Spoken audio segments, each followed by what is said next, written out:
এই Chinese audio কেবলটা মূলত দেখতেও একটু প্রিমিয়াম লাগে। আমি খুলে দেখাচ্ছি, ভিডিওটার সাথে থাকবেন, আমি দেখাচ্ছি। তো এটা খুললে প্রথমে একটা ইউজার ম্যানুয়াল থাকে, কি বুকিচুকি লেখা নিজেও জানি না, চাইনিজ লেখা আছে। এটা কোম্পানির সম্পূর্ণ যে প্রোডাক্ট তৈরি করে সব দেওয়া আছে আর কি এটাতে।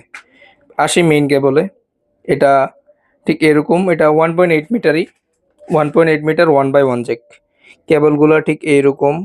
আর এটা ফ্লেক্সিবল কেবল, নর্মাল কেবল না যে কম দামি 30 টাকা দামের কেবল না, এটা এটা ফ্লেক্সিবল। এবং এগুলা দেওয়া আছে, এগুলা অ্যালুমিনিয়াম দেওয়া, তামা থাকবে না। তো অনেকে তামা মনে করেন, তামার কালার দেওয়া কিন্তু তামা না। তামা হলে ভাই এই জিনিসের দাম আরো বেশি হইতো। তো কেবলটা 1.8 মিটার, তারের থিকনেসটা দেখাই। এই যে হেভি কোয়ালিটির জিনিস, যাদের লাগবে যোগাযোগ করবেন।